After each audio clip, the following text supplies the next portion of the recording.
নমস্কার, সবাই কেমন আছেন? বংমায়ের ঘরকন্যাতে আপনাদের অনেক অনেক স্বাগত। আজ বুধবার, ঘড়িতে এখন বাজে 7:30, না 8টাই মনে হয় বেজে গেছে। সকালে ঘুম থেকে উঠেই দেখি বৃষ্টি শুরু হয়েছে। কাজকাম করতে একটু অসুবিধা হবে ঠিকই, বৃষ্টিতে ভিজে ভিজে, কিন্তু আরাম পাওয়া যাবে।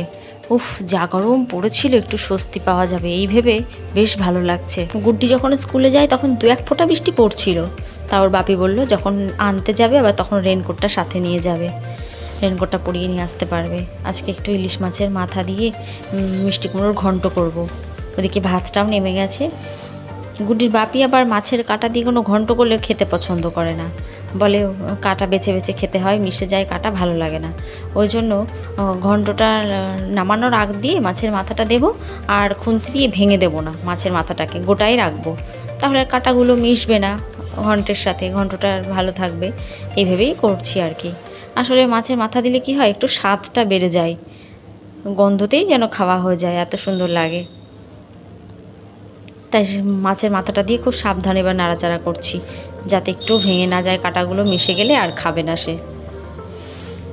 ইলিশ মাছের মাথা এমনই জিনিস, যাতে দেব তার স্বাদই যেন দ্বিগুণ হয়ে যায়। কচুর শাক, আলুর ঘন্ট, মিষ্টি কুমড়ো, সব কিছু, চাল কুমড়োর ঘন্ট, সব কিছুই ভালো লাগে খেতে। চলে আয়, আয় নে, আয়।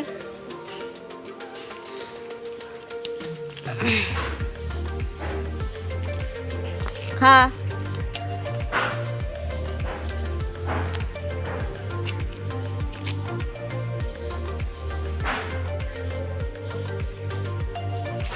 খা।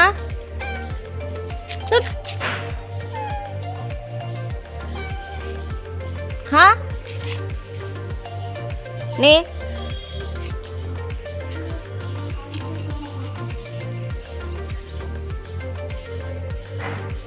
গুড্ডি বাড়িতে থাকলে এই কাজটা ওই করে, স্কুলে গেছে তাই আবার ওর কাজটা আজকে আমিই করে দিচ্ছি।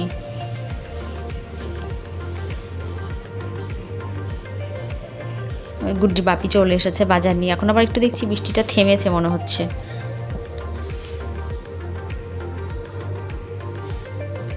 গাছের কাঁঠালগুলো পেড়ে রেখেছিল 2 দিন হলো, তা আবার দেখছি আজকে পেকে গেছে। গুড্ডির বাপি বলল আজকেই ভাঙবে কাঁঠালটা, তাই ভাবলাম রাত্রে তাহলে রুটি করব। কাঁঠাল দিয়ে রুটি খেতে খুব ভালো লাগে। এবছর এখনও একদিনও খাওয়া হয়নি। পমফ্রেট মাছ নিয়ে এসেছে আজকে, তাই ভাবছি শুধু দুপুরের জন্যই করব। গুড্ডি আবার 2 দিন ধরে বলছে পমফ্রেট মাছ খাবো। এখন মাছ চিনে বলছে নাকি না চিনেই বলছে কি জানি। মাছ পমফ্রেট মাছটা আবার দেখি বেশ পছন্দও করেও, কাঁটা কম থাকে তো বোধহয় ওই জন্য। তাই একটু সর্ষে বাটা করছি, আর 2 পিস আবার তুলে রেখেছি ওর জন্য। এর পরের দিন যদি আমাদের অন্য কোনো মাছ আসে, ওকে ওই 2 পিস একটু পাতলা ঝোল করে দিতে পারবো। এই জন্য আবার ওর 2 পিস ওর জন্য তুলে রাখলাম। আজকে তো সর্ষে বাটা করছি। চলুন এদিকে সর্ষে বাটাটা হতে থাকুক, আর ওদিকে দেখুন গুড্ডির বাপি কাঁঠাল ভেঙে নিয়ে বসেছে, বলছে নাকি সকালেই খেয়ে দোকানে যাবে। আমি বললাম আমাদের জন্য একটু রেখো, আমরা রাতে রুটি দিয়ে খাবো। ও রসালো, মুখে দিয়ে দেখো মিষ্টি কিনা।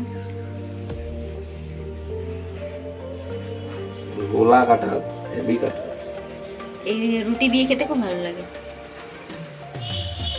হ্যাঁ চিনি, তাই চিনি ফেল, দাও দাও দাও, বাম্পার মিষ্টি। আমি আমাদের জন্য রেখো। এই জামাটা একটু কেটে দাও একটা দিয়ে। কোন যাবো? জামাটা কেন কি হচ্ছে?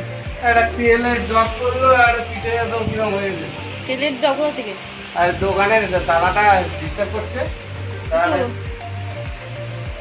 আরাম করে খুললাম, তেল দিলাম একটুখানি, আর পড়েছে দেখো, নাহলে জামাটা নষ্ট হয়ে যাবে। গুড্ডিও চলে এসেছে স্কুল থেকে। গুড্ডির বাপি রেনকোটটা সাথে নিয়ে গেছিল, কিন্তু ফেরার সময় দেখছি রোদ রোদ মতো উঠে গেছে, বৃষ্টি তো পড়ছেও না এক ফোঁটাও। মেয়েটার হাতগুলো দেখুন একবার, কি অবস্থা হয়েছে ঘামাচিতে, এত চুলকাচ্ছে মেয়েটা, সে মানে বলার না। বললাম চল আগে তোকে ওই বরফগুলো আজ মাখিয়ে দিই, মেখে কিছুক্ষণ খেলাধুলো কর, তারপর স্নান করিয়ে দেবো। দেখি কেমন জমেছে এগুলো, ও দেখার জন্য ব্যস্ত যে কেমন তৈরি হয়েছে। এই দেখুন উপরটা আবার সাদা, বরফে সবুজ ভাবটা নেই, সাদা হয়ে গেছে। ফ্রিজটা খুলতেই একদম নিম পাতা তেতো তেতো গন্ধতে ভরে গেছে পুরো। মনে তো হচ্ছে কাজ হবে, এত সুন্দর গন্ধটা লাগছে।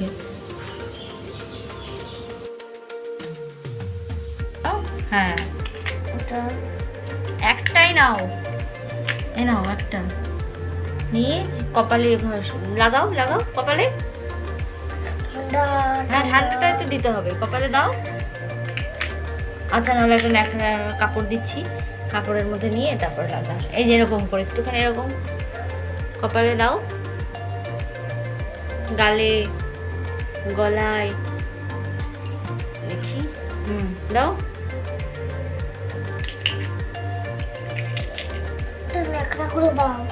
দেখি দাঁড়া দাঁড়া, এরকম করে গলায়। যখন শীতকালটা শেষ হয়, মানে ওই শীতের শেষ আর গরমের শুরু, তখনই যদি নাকি ঘামাচির ওষুধ খাইয়ে দেওয়া হয় তাহলে নাকি আর একটাও ঘামাচি হয় না। আমার মাসি বলছিল কথাটা, তো আমি বললাম তাহলে সামনের বছর থেকে তাই দেখবো করে। বললো এখন ঘামাচি বেরিয়ে যাওয়ার পর আর ওষুধ খাওয়ালেও কিছু হবে না, যখন ওই শীতকাল শেষ গরমটা পড়তে শুরু করে তখন নাকি ওই ওষুধটা খাইয়ে দিতে হয়। বললাম ঠিক আছে, সামনের বছর তাহলে অবশ্যই করব। দুপুরবেলায় গুড্ডির বাপির এক জায়গায় নেমন্তন্ন আছে, এই জামাটা বার করে রেখে গেছে, বললো একটু আয়রন করে রেখো না। আমি বললাম আচ্ছা করে রাখবো। আসলে যত জামা আছে আমি সব আয়রন করে সব সময় আলমারিতে গুছিয়ে রাখি, কিন্তু এত গরম পড়েছে কিচ্ছু করতে ইচ্ছা করে না, ভালো লাগে না, মনে হয় যেন থাক, একটা একটা করে নিয়ে পরে বার করে আর সেটা ভেঙে ওরকমই রাখা থাকে, আর গোছানো হচ্ছে না। একবারে যেদিন বসি সেদিন একদম 6-7টা জামা একবারে আয়রন করে রেখে দিই। ভাবছি একটু বৃষ্টি পড়ুক, যেদিনই দেখবো একটু বৃষ্টি পড়ছে ওই দিনই বসে পড়বো এই কাজটা করতে, ঠান্ডা ঠান্ডা এই কাজটা করে রাখবো। তার মধ্যেই আবার আজকে নেমন্তন্ন পেয়ে গেছে, বললো এই জামাটা করে রাখতে। মানুষ যখন জন্মগ্রহণ করে তার সাথে সাথে ভয়ও জন্মগ্রহণ করে। ছোট থেকেই মানুষের কোনো না কোনো ভয় থাকেই জীবনে। আমার থেকে কোনো প্রিয়জন চলে যাওয়ার ভয়, নিজেকে হারিয়ে ফেলার ভয়, নিজের থেকে কোনো প্রিয় জিনিসটা হারিয়ে ফেলার ভয়, পথ হারিয়ে ফেলার ভয়। এই ভয়টা আসলে কি? একটা মনস্থিতি, আর কিচ্ছু না। পথ হারিয়ে ফেললে তবেই না আপনি জানবেন নতুন পথ কি করে বানাতে হয়। কোনো প্রিয়জনকে আপনি হারিয়ে ফেললে তবেই না বুঝবেন আপনি যে আপনার প্রিয়জন কে। তাই জীবনের সব সময় ভয়কে সরিয়ে রেখে বিপদের সম্মুখীন হতে হবে। শিবকেও কিন্তু মহাদেব হওয়ার জন্য বিষ পান করতে হয়েছিল। তাই যে কোনো সাফল্য আমাদের কিন্তু পরীক্ষা নেয়, আর আমাদের উচিত ভয় না পেয়ে সেই সম্মুখীন হওয়া, সেই পরিস্থিতির সম্মুখীন হওয়া। যেই পরিস্থিতির সম্মুখীন হতে জানে সাফল্য কিন্তু সব সময় তার সাথে থাকে। দেখুন গুড্ডির বাপি রেডি হয়ে গেছে, আর গুড্ডি কেমন বাপিকে সব কিছু গুছিয়ে গুছিয়ে দিচ্ছে। গুড্ডির বাপি বেরোক নেমন্তন্ন খেতে, আর আমরাও গিয়ে দুপুরের খাওয়া দাওয়াটা সেরে নিই মা মেয়েতে। চলুন ভিডিওটাও তাহলে আজকে এখানেই শেষ করছি। সবাই ভালো থাকবেন, সাবধানে থাকবেন। যদি কোথাও ভালো লেগে থাকে একটা লাইক করবেন, আর ভিডিওটি কেমন লাগলো আমাকে কমেন্ট করে জানাবেন। নমস্কার, দেখা হবে আবার পরের কোনো ভিডিওতে।